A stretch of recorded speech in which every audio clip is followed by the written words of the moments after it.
बिस्मिल्लाहिर्रहमानिर्रहीम। अस्सलाम वालेकुम वरहमतुल्लाहि वबरकातुहू। एक मरतबा फिर आपको खुश आमदीद। आज का जो हमारा टॉपिक है वो है गोनेड्स।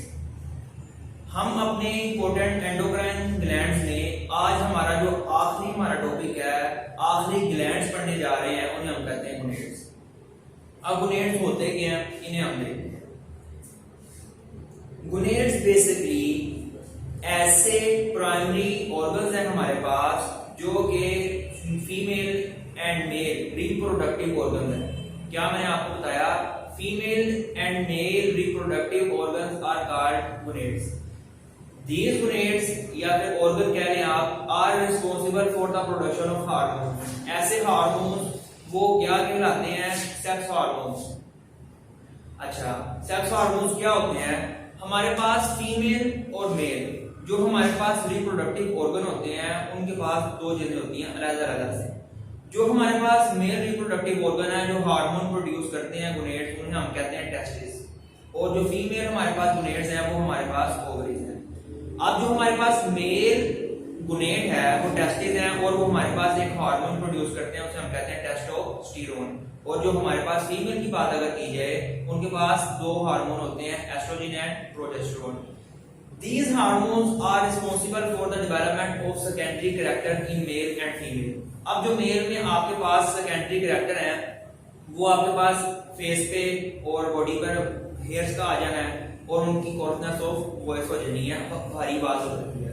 अगर हम फीमेल में देखें इसे, फीमेल में डेवलपमेंट ऑफ ब्रेस्ट के अंदर इनका रोल होता है, एस्ट्रोजन का एंड प्रोजेस्टेरोन का। तो सबसे पहले हम बात करते हैं गोनेड्स की।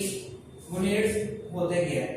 Mail and female reproductive organs, these are organs. अच्छा, इनका काम क्या है? They are responsible for the production of hormone. वो हार्मोन कौन से होते हैं? Which are called sex hormones. आपको इंपॉर्टेंट शॉर्ट क्वेश्चन पूछा जा सकता है, फीमेल एंड मेल गोनेड्स के अंदर आप डिफरेंस लिखें। तो इस तरह से आप दोनों के अंदर डिफरेंस लिख सकते हैं, फीमेल एंड मेल गोनेड्स में।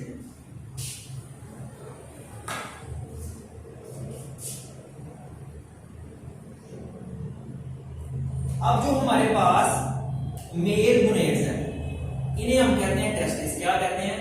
टेस्टिस। और हमारे पास ये रिस्पॉन्सिबल है किस चीज के लिए? इनका हार्मोन कौन सा है? ये हार्मोन प्रोड्यूस करते हैं टेस्टोस्टेरोन। और जबकि हमारे पास जो फीमेल गोनेड्स हैं वो ओवरीज हैं, उनका हार्मोन कौन सा? Progesterone and estrogen. तीसरी बात करते हैं, आखिर में हम इनकी बात करते हैं फंक्शन की। इनका काम क्या है? काम क्या करते हैं ये? मेल सेकेंडरी कैरेक्टर को प्रोड्यूस करवाने का काम मेल गोनेड का टेस्टिस का टेस्टोस्टेरोन का हार्मोन है, और फीमेल का सेकेंडरी कैरेक्टर जो प्रोड्यूस होते हैं बॉडी के अंदर, जिसका काम है हमारे प्रोजेस्टेरोन का एंड एस्ट्रोजन का। Hair on face and coarseness of voice, ये हमारे मेल के बुक में लिखे गए हैं सेकेंडरी कैरेक्टर्स, और फीमेल के डेवलपमेंट ऑफ ब्रेस्ट लिखा गया। ये हमारा टॉपिक एंडोक्राइन सिस्टम का मुकम्मल हो गया। अब हमारा जो एक नेक्स्ट टॉपिक है इन हार्मोन से रिलेटेड है, जो कि हमारा फीडबैक मैकेनिज्म है। अगर आपको मैं आम अल्फाज में कहूं कि फीडबैक कहते किसे हैं, किसी भी चीज के बारे में आम अगर अल्फाज में कहा जाए उसके बारे में राय देना, फीडबैक। लेकिन इसमें हम ऐसा कुछ नहीं पढ़ रहे। हम देखेंगे कि एक हार्मोन की प्रोडक्शन दूसरे हार्मोन की प्रोडक्शन को इंक्रीज करेगी या डिक्रीज करेगी। अच्छा, मैं आपको मिसाल देता हूं। हमारी बॉडी के अंदर दो हार्मोन हमने अभी कल पढ़े हैं जिन्हें हम कह रहे थे इंसुलिन एंड ग्लूकागोन। अब ग्लूकागोन हमारी बॉडी में ग्लाइकोजन को प्रोड्यूस कर रहा था, हमारी बॉडी का ब्लड ग्लूकोज लेवल क्या होता था? रेज होता था, जिसकी वजह से हमारे बॉडी में ये मैसेज प्रोड्यूस होता था कि आपका blood glucose level concentration blood के अंदर राइज हो गई है। तो उसकी वजह से कौन सा हार्मोन प्रोड्यूस होता है? उसको लो करने के लिए, उसको लो करने के लिए हमारी बॉडी में जो हार्मोन प्रोड्यूस हो रहा था उसे हम कहते हैं इंसुलिन। समझ लगी बात की? ग्लूकागोन की प्रोडक्शन जैसे ही हाई हुई, साथ में कौन सा इफेक्ट हुआ? Feedback mechanism. और कौन सा हार्मोन आया उसको लो करने के लिए? इंसुलिन। इंसुलिन ने आकर ब्लड ग्लूकोज लेवल को लो किया, तो ये क्या हुआ? Feedback mechanism. लेकिन कि बात ये है कि फीडबैक मैकेनिज्म में दो मैकेनिज्म चलते हैं। एक हमारे पास नेगेटिव फीडबैक होता है और एक पॉजिटिव। अगर एक हार्मोन के प्रोडक्शन दूसरे हार्मोन को या एक एक्शन एक हार्मोन की प्रोडक्शन को बढ़ा दे उसे हम कहते हैं पॉजिटिव फीडबैक। अगर कोई एक्शन या फिर हार्मोन की प्रोडक्शन दूसरे हार्मोन की प्रोडक्शन को लो कर दे इसे हम कहते हैं नेगेटिव फीडबैक। आइए इसे देखते हैं। अब कहता है रेगुलेशन ऑफ अ प्रोसेस, इसकी डेफिनेशन है। This is a definition of feedback mechanism. Regulation of a process, एक प्रोसेस ने रेगुलेट होना है, उसने आगे चलना है बाय आउटपुट, जो उसका आउटपुट मिल रहा है ऑफ सेम प्रोसेस। एक हार्मोन की रेगुलेशन होना उसके आउटपुट से, उस सेम प्रोसेस के आउटपुट से, इसे कहते हैं feedback mechanism. This is definition. इसकी आगे से दो टाइप्स हैं। कैसी दो टाइप्स हैं सर? एक हमारे पास नेगेटिव फीडबैक है, एक हमारे पास पॉजिटिव फीडबैक है। मैंने आपको ये बताया अगर एक हार्मोन दूसरे हार्मोन की प्रोडक्शन को बढ़ा दे इसे हम कहते हैं पॉजिटिव फीडबैक, अगर वो ना बढ़ाए उसे हम कहते हैं नेगेटिव फीडबैक। अब सबसे पहले हम इसको देख लेते हैं नेगेटिव फीडबैक, जो कि हमारे बुक में दिया गया। अच्छा, नेगेटिव फीडबैक क्या है? Output of a process decrease हो जाएगा, कम हो जाएगा, लो हो जाएगा। किस चीज से? इनहिबिट हो जाएगा। लो को इनहिबिट को भी लो ही कहते हैं। द प्रोसेस, एक आउटपुट है प्रोसेस का, उसी प्रोसेस का है। जैसे कि हम इंसुलिन और ग्लूकागोन की मिसाल ले रहे हैं। जब ग्लूकागोन प्रोड्यूस हुआ, ग्लाइकोजन उसने प्रोड्यूस किया और बॉडी के अंदर ब्लड ग्लूकोज लेवल क्या हुआ? रेज हो गया। जिसकी वजह से इंसुलिन आया, फटाफट उसने क्या किया? ब्लड कंसंट्रेशन को लो करने की कोशिश की। अब इसी मिसाल हम फॉर एग्जांपल, आपने भी ऐसे ही लिखना है।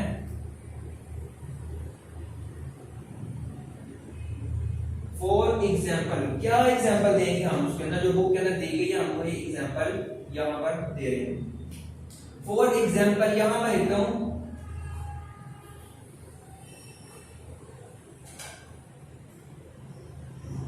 ग्लूकागोन, दूसरे पार्ट में लिखता हूं यहां पर इंसुलिन।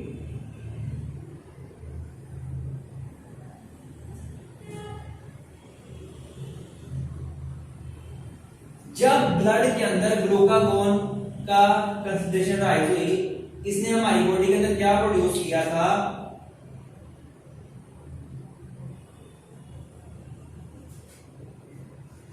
ब्लड ग्लूकोज कंसंट्रेशन क्या हो गई थी? रेज हो गई।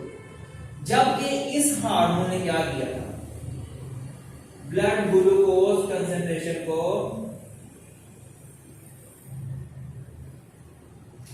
लो कर दिया था। अब आपको बात समझ लगी?